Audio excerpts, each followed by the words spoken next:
Coach, you put so much emphasis on retooling this offensive line. How did they do today? What did you see out there? You had mentioned that you felt good about that group about a week ago. Yeah, it was a mixed bag.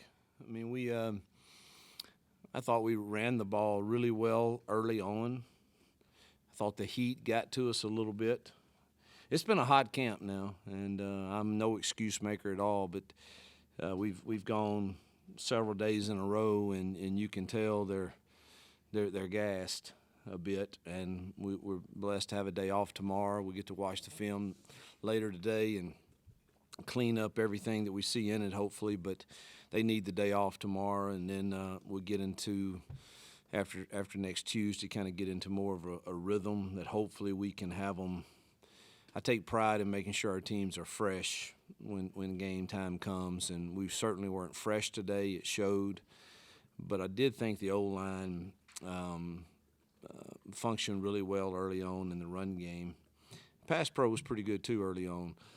Thought the defense dominated the latter part of the scrimmage. So I've said this all the time, and it's hard for me to leave a scrimmage or a practice feeling great because if one side does well, I worry about, well, we're not getting it done on the other side and vice versa. But I am very, very pleased with the want to, the desire, the leadership I see in being developed. I'm encouraged as to where we are at this point in camp. Coach, talk about the receiver play. How are they coming along, and who stepped up and made some plays today? Had an incredible week. Not so much today. I don't know if it was thought we had too many MAs on our RPO routes, choosing the wrong option, and we've got to look at us as coaches first and see what that was. I mean, there were some good plays. I don't know. Let's see. Looking at Kurt's stats, which I can barely read, but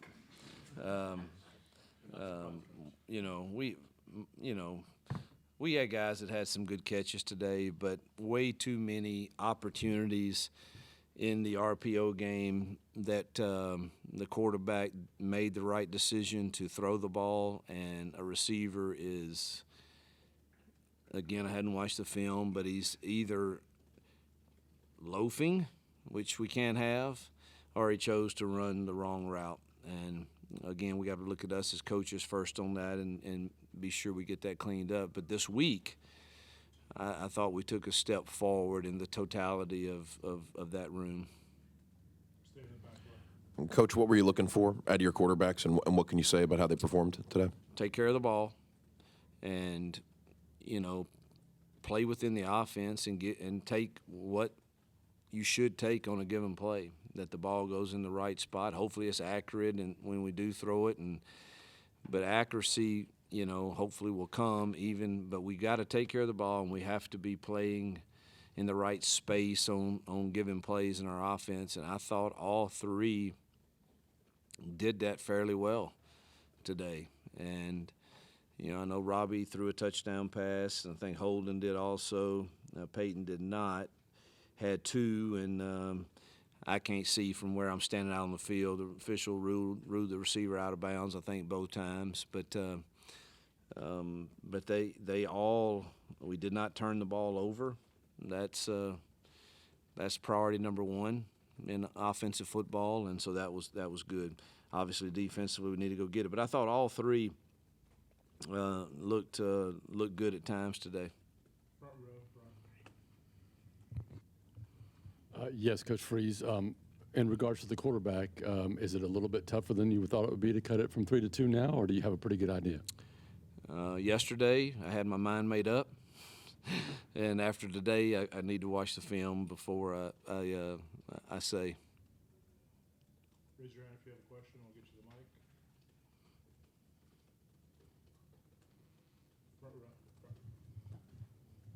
Go ahead. Coach, talk about running back today. Pleased. Very pleased with the running backs. I think Brian showed up today in a big way. Damari had 3 explosive runs.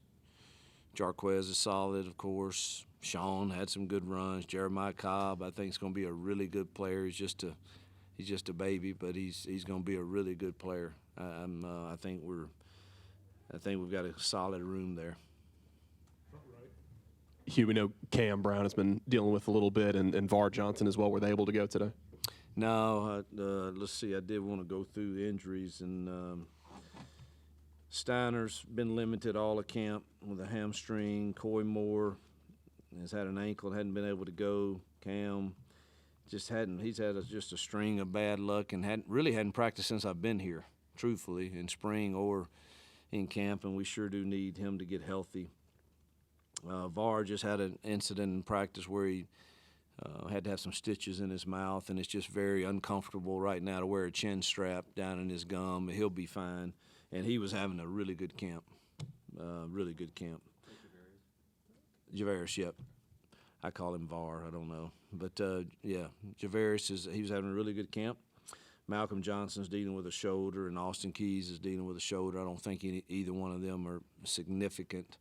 But those are the guys that have been either limited or hadn't been able to go. Anything else? Yes. Okay.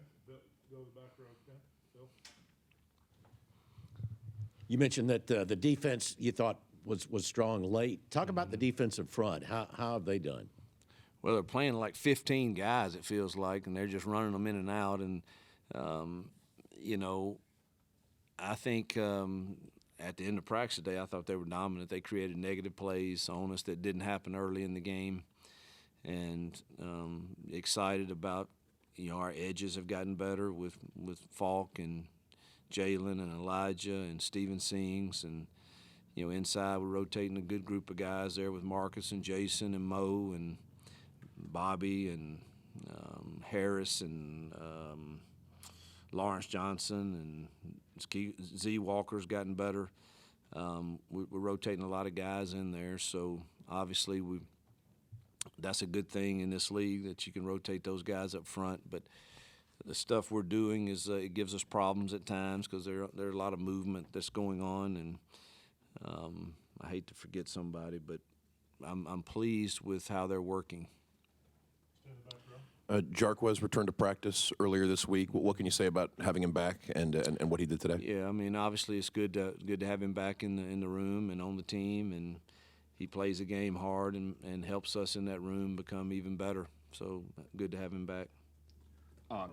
Coach, going back to the run game, given how pleased you are with the running back room, how do you think that's going to affect what you've done traditionally from an offensive standpoint in terms of run-pass balance going into game one?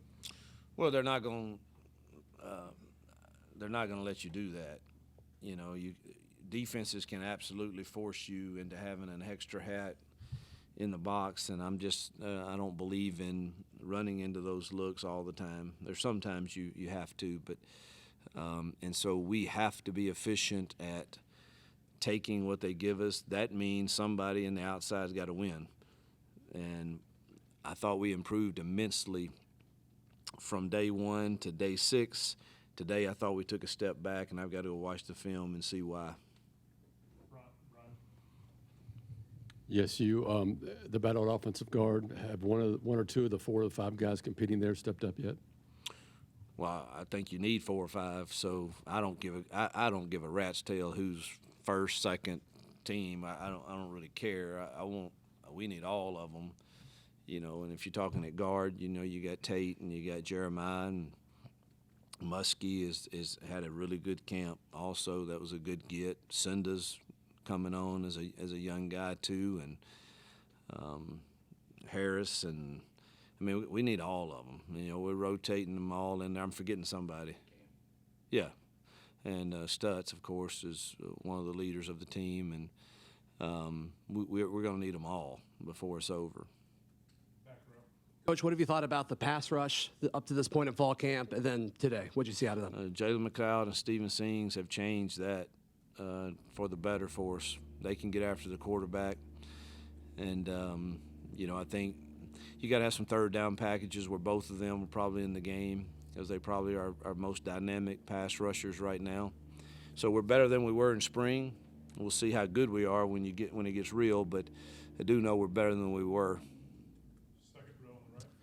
A lot of the players have mentioned just the high tempo, especially of the offense in practice. How did you see that in the scrimmage now, and especially with, I imagine, the heat also made that difficult? Yeah, early on it was. So I'm all about creating adverse situations, and they struggled stopping our tempo early on, and I think we can go really fast when we want to. They struggled with that earlier, and then I called that off and wanted to see if we could execute, and then the defense pretty much dominated from that point forward.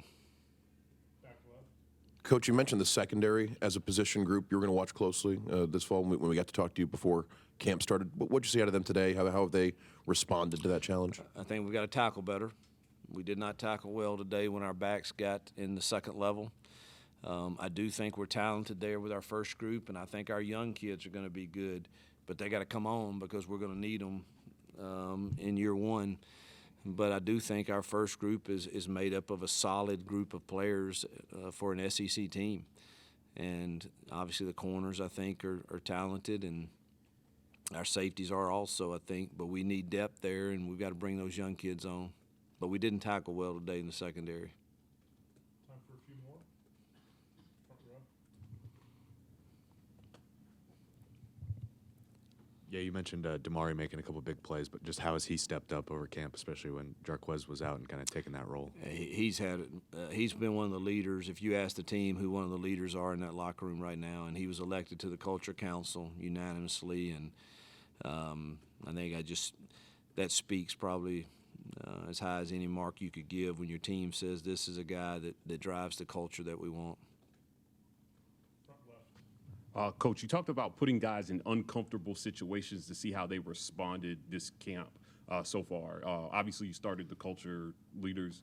How's that going? How have guys generally responded to the positions that you put them in? What kind of positions have you put them in? Well, we've had our Watchman series throughout camp, and, I started it, and then each offense, defense, special teams presents what that means to them, and so it's laid out there what we're saying and asking everyone to agree upon as to what does that look like for us.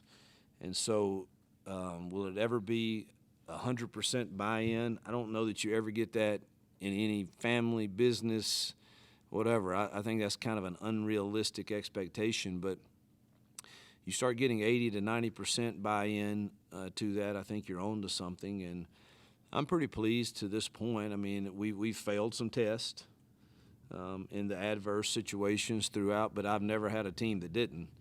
Some of our coaches, we've probably failed it too. And, we have to own what the film says, and we'll own it today, both coaches and players, and come back to work tomorrow and try to clean it up, and then hopefully have a great Monday and Tuesday of practice heading into to the start of school. Got one more, Coach, back left. Coach, anybody at linebacker stand out today? Probably need to watch the film, but just off the initial, I would say probably Nixon created the most negative plays. Not saying the others didn't play well at times, but I just remember after we slowed things down, he seemed to be creating some negative plays for us. All right, Coach. Thank you. Yep. Thank you, guys.